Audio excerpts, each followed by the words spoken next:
ibi byose rero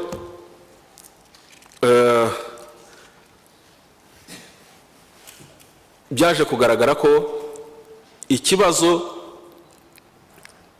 cya M23 n'ikibazo cyo kurega u Rwanda kirenze kuba hagati y'u Rwanda na Congo, harimo izindi force zibiri inyuma nkuko Minister wa Foreign Affairs yaje kubigaragaza. Ibirego rero barega u Rwanda nagahoma munwa, kubera ko n'umuntu w'umuswa usibye ko abangaba bitwa ngo ni group of experts, nta muntu ushobora ibirego bimwe urabibona ukibaza n'impamvu byemerwa ku rwego rwa UN Security Council, ukabona ukwirengagiza kurimo nabyo bikakuyobera. Icyambere abo bantu bagize UN group of experts bayobowe n'umuntu witwa Steve Hegg uzwiho kuvugira FDLR akabishyira no mu nyandiko n'uburyo yatoranyijwe kuba ari we uyobora iri tsinda. Ntabwo byadutangaza kuba yahimba ibirego bishyira ku Rwanda, kuko n'ubundi we na FDLR ni kimwe, ibitekerezo bye n'ibya FDLR ni kimwe, arabivuga yabishyize mu nyandiko. Abo nibo bitwa ngo ni group of experts.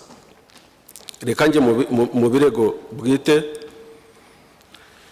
Ibirego bwite Minister yabivuze byose twarabishubije mu buryo bwuzuye mu nyandiko no mu bisobanuro muri UN, ariko kugeza ubu nta unyurwa kubera ko ibisobanuro byacu bidasobanutse, nta unyurwa kubera ko badashaka kumva ibyo tuvuga.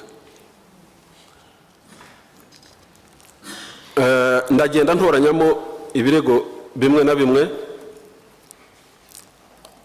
Baragendaga bagafata abantu tutazi aho bavuye, bakavuga ko ari abantu biripotinze bavuye muri M23, ngo bavuga ko ari abanyarwanda, ukibaza ni abanyarwanda bahi, nabo mu Rwanda nabo muri Congo, kuko ntabwo basobanura ngo uyu ni umunyarwanda wahe. Kuvuga ikinyarwanda ntabwo bivuze ko uri umunyarwanda, ntabwo ari cyo bisobanura. Icya kabiri, no kuba ari abanyarwanda wenda babaye abanyarwanda ntibavuga ngo bagiyeyo bate, ni bande, boherejwe nande, kuko abanyarwanda muri Congo bambuka. Iyo uzajye kuri Petit Barriere ubara abanyarwanda bambuka muri Congo buri munsi, kuko hari n'abafashwe benshi cyane bashyirwa muri prison barakubitwa ngo bemere ko bavuye muri M23. Ibintu nk'ibyo. Ibindi bavuga ni ibirego bashyira kuri Minisitiri w'Ingabo, Chef d'État Major General na Permanent Secretary Ministry of Defense, bavuga ko ngo twavuganye cyangwa se tuvugana n'abariya barwana, ariko bariya barwana twavuganaga nabo turi kumwe n'abakongo muri izo nama, nabo bahari. Ukuntu twicarana nabo tukavugana nabo bahari, tukabagira inama bose, bigahinduka ibirego ntitubyumva, kuko kuva batangira imirwano nta n'umwe uvugana nabo. Ariko icyo gihe bazana twaravuganaga, twarababwiye ngo bagende bashake no muri za MTN no ku matelefoni bazane nibura ikigaragaza ko kanaka yavuganye na kanaka. Nta na kimwe bashobora kubona aho babishingira ngo babwiwe na kanaka. Ushobora ute kwandika raporo ukavuga ngo kanaka yaravuze, kanaka ndi ateye ati, afite nyungu kininde kanaka, kuki wemera ibyo kanaka yavuze ntiwemere ibyo je navuze? Ibyo bikaba ibibazo. Batanze ikirego ngo M23 M23 ngo imyitozo yayo ibera mu kigo cy'imyitozo cya Kanombe. Icyambere Kanombe nta kigo cy'imyitozo gihaba, nta naho watoreza inyeshyamba, nta naho watoreza, natwe ntitwahatoreza abasirikare. Haba ibitaro, haba logistique, haba ibintu byinshi cyane, haratuwe, haba n'irimbi rya gisirikare. Tubajyanayo aba bitwa ngo ni group of experts, tubajyana Kanombe, barahazenguruka basanga nta na hamwe ushobora gukorera training ya gisirikare. Banyura ku irimbi banyuze ku irimbi basanga imva ebyiri inshya, batiza imva ni iz'abantu ki?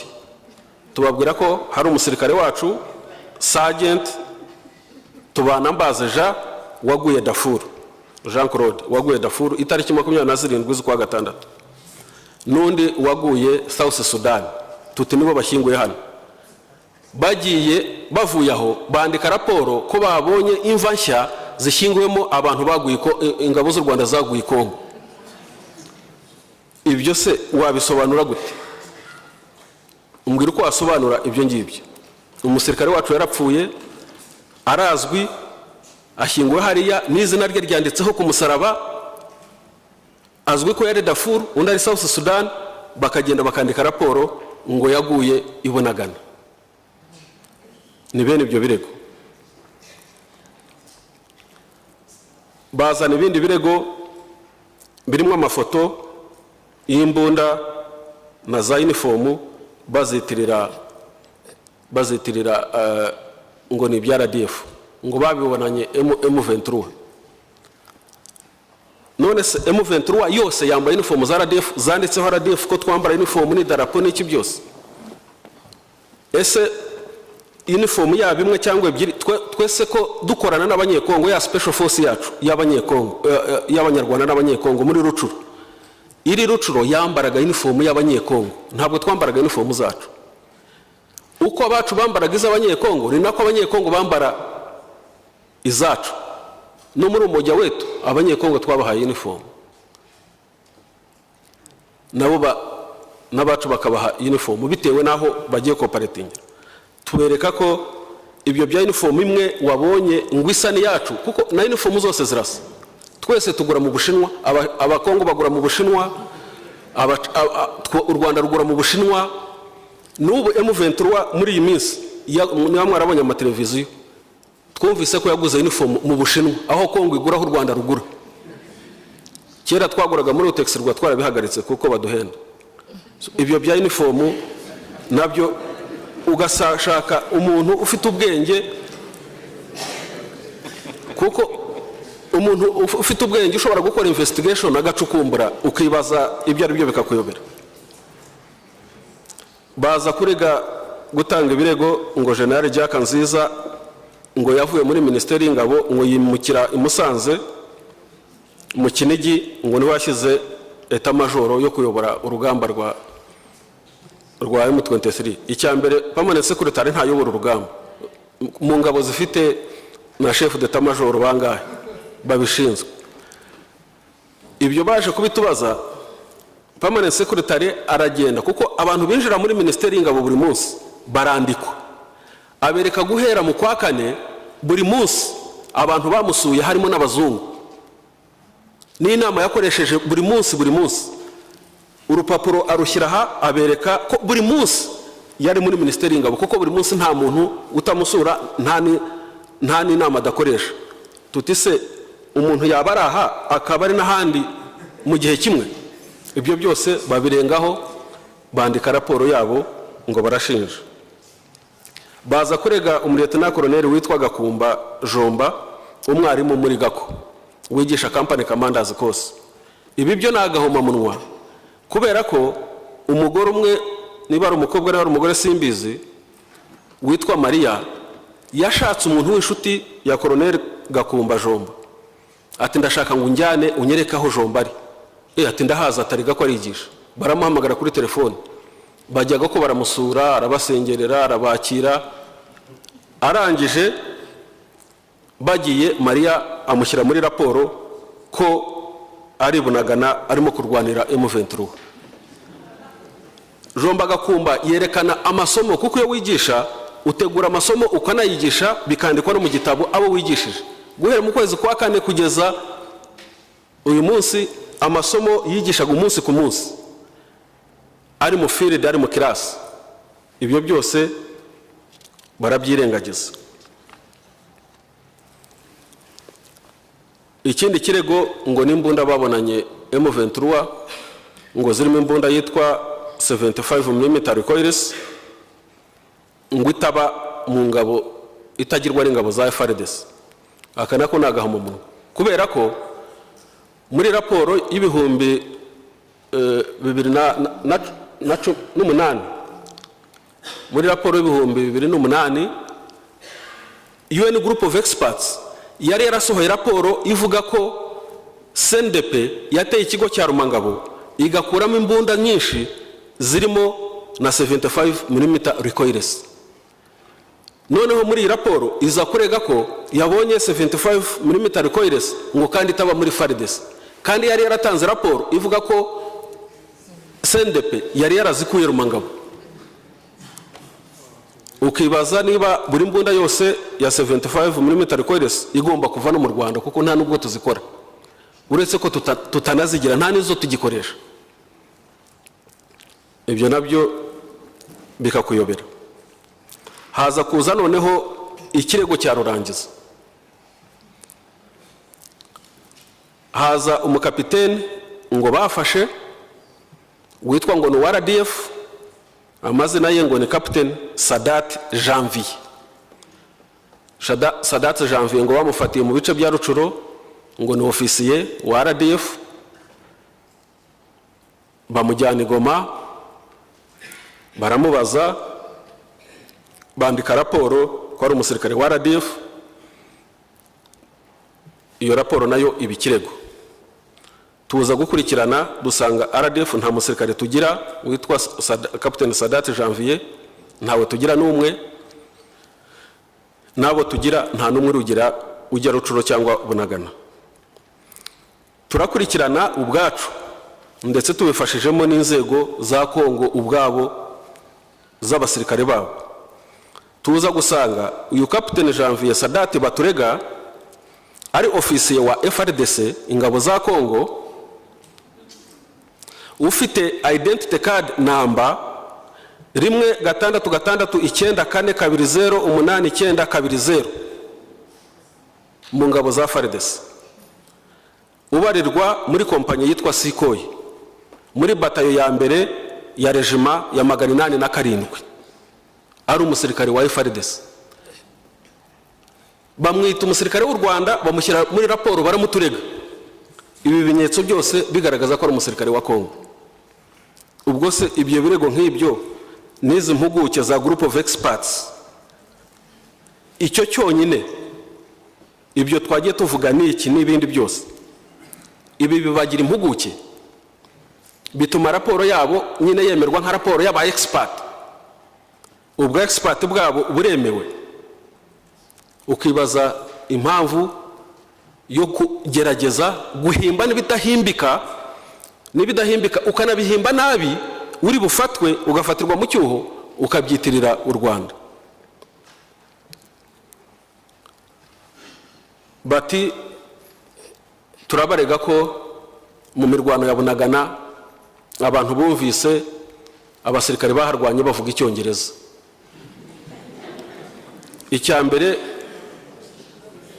Icyambere wanavuga Icyongereza ntiwakivugira muri Congo, ntiwanakivugira Bunagana. Wavuga Icyongereza nibura wajya Kenya ukakivuga, cyangwa ukajya Uganda ukavuga Icyongereza. Nose wajya Congo ukavuga n'Icyongereza, ukibwira ndese.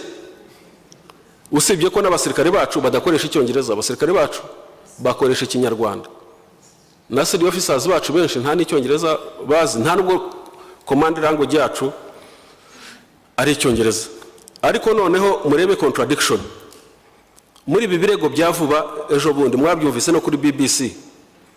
Baza gushyiraho abantu ngo muri South Kivu ibukavu bavuga ko ngo ari umutwe u Rwanda rwashakaga kurema wo kurwanya leta wundi utari M23, ariko abo bashyiraho abantu bavuga Icyongereza no kuturusha, bisobanura mu Cyongereza bavuga ukuntu ngo u Rwanda, ngo umukoloneli witwa Manzi ngo ari we wabatumye kujya kurwanya leta. Nta koloneli Manzi uba muri RDF, nta numwe. Ariko noneho bavugaga n'Icyongereza. None se ko ari abakongo bavuga Icyongereza kandi bakaba baraturegaga ko Bunagana bumvise abantu bavuga Icyongereza? Izo zose ni contradictions ziba zirimo. Barongera batejo bundi ahangaha muri raporo no mu gitondo BBC nabyumvise ngo RDF mu gufata Goma, ngo RDF ifata Goma ngo harimo ingabo z'u Rwanda. mwumve kwivuguruzanya kurimo.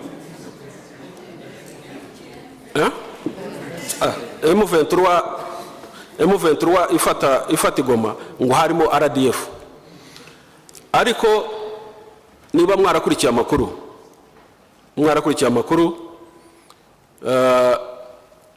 umukuru w'ingabo za MONUSCO Force Commander w'umuhinde yarivugiye ubwe ati jewe nta kimenyetso na kimwe nabonye cyuko harimo ingabo z'u Rwanda.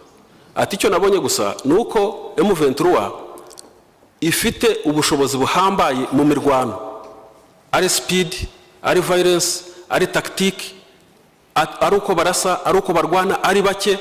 Ati byantangaje kubona bagira ubushobozi bungana kuri. Atariko nta ngabo z'u Rwanda nabonye. Raporo iza ivuga ngo ingabo z'u Rwanda 500 ngo zagiye gufasha M23 mu gufata Goma, ngo ndetse ngo zitakaza n'abasirikare 41 ngo hariya ku mupaka w'u Rwanda na Congo. Aharwaniye ahatakaye abasirikare 41 n'umuntu w'umuswa n'umusivili, ndetse ahagiye gupfa abasirikare 41 haba hakomeretse nka 200 cyangwa se 300. Icya kabiri, haba hari ibimenyetso simusiga aho iyo mirwano yabereye. Ikindi, n'urusaku rw'amasasu yisha abantu 41 n'ibindi n'ibimenyetso utahisha. Ndetse n'abaturage ku mpande zombi ari no mu Rwanda barwaniye ku mupaka bagapfa abantu 41 bose haba habayeho n'ubuhunzi n'ibindi. Ariko Igoma hari MONUSCO, Igoma hari abanyamakuru b'abanyamahanga batagira ingano, nta n'ifoto n'imwe, nta n'ikimenyetso na kimwe. Ariko kuko araba bitwa ngo experts barandika ngo ingabo z'u Rwanda zarwanye hariya. Ariko ibyo byose ngira ngo babigamaje gusobanura impamvu n'abashinzwe umutekano wa Goma, ingabo za MONUSCO n'abandi wenda bananiwe kuba babikora. Ibindi barega ko ngo hari abasirikare ba FDLR barenze 2,000 cyangwa bageze 2,000 ngo bafashwe na RDF irabafata ibohereza muri M23 gufasha M23. Aba FDLR banyura muri Mutobo tukabarehabilitatinga, ngo twarongeye turabafata tubakura Mutobo tubajyana muri M23. Tekereza uko noneho sinzi uko nabyita, ukuntu ikibazo cyacu ari FDLR hakurya, n'ukuntu dushobora gufata noneho FDLR ngo tuyijyane ijye gufasha M23. Uko nagashinyagura ariko ntimubibona gute ko ari gushinyagura gusa. Ni no gushaka kutubwira ngo murabeshye FDLR si ikibazo cyanyu, ahubwo FDLR ni yanyu, nta n'ikibatwaye. Ni no gupfobya genocide. Ubwo birerekana izi ntambara turimo uko ziteye. Ariko igitangaza nuko rimwe na rimwe batubwira bati nimugende M23 mwayirasa mwagira gute kuko mubikore nk'u Rwanda. Ubwo ari kuba winjiye mu kibazo cya Congo, none se uruhande rumwe barakorega ko utera ikibazo muri Congo bakongera bakagusaba ko ujya muri Congo. Iyo zose ni contradictions, ntabwo byumvikana. So mu rwego rero rwa ICGR decisions kuzimplementinga yaba expanded joint verification mechanism mu Rwanda rwagizemo uruhare rukomeye cyane. Dufite yaba ofisiye babayo, joint intelligence fusion cell yatangiye hano mu Rwanda ikaba expanded hakajyamo ibindi bihugu 11 ofisiye b'u Rwanda abo bavugana nabo bamwe bashobora kubyemera. Ubundi twebwe nk'u Rwanda tubona kubera uko dukorana na Congo no muri ICGR muri process nuko dukeneyeho ubufasha, tubona ntabwo imiryango ifunze kugira ngo dukomeze gukorana na Congo kugira ngo umutekano ugaruke no kubijyanye na FDLR. Kugeza ubu imiryango iracyafunguye nubwo hajemo ibibazo by'ibirego bya M23 kandi ariyo dushakira umuti, aricyo kibazo dushakira umuti. Tubona tuzakomeza gukorana na Congo kugira ngo umutekano ugaruke. Kuri FDLR rero yitwa ngo ngo yabonye udukoresho yagize gute, ibi ntacyo biyimariye, nta na kimwe byayimarira.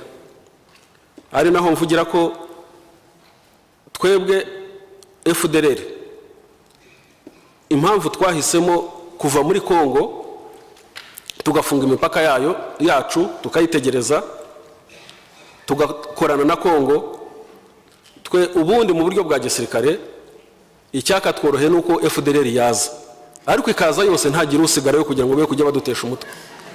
Noneho baza twebwe tukabereka ko intambara irangiye, ikibazo cyabo tugikemuye. Ibyo kuza bashotora ku mupaka nk'abajura akaza gakubita hakiruka, ibyo nibyo kudutesha umwanya, kuko nta na kimwe bakora, ntabwo wahungabanya umutekano w'u Rwanda, n'ibintu batashobora, kuko ntabwo FDLR yakwinjira mu Rwanda ngo imaremo isaha. Ibyo ndabibasezeranyije rwose, uko yazingana kose. Wenda kubera imipaka utarinda buri metero y'umupaka amanywa nijoro, wenda harabashaka aho baca bakinjira, baba 200, baba 300, baba 1000. Ntabwo FDLR yamara isaha mu Rwanda, n'ibintu bidashoboka ikiriho.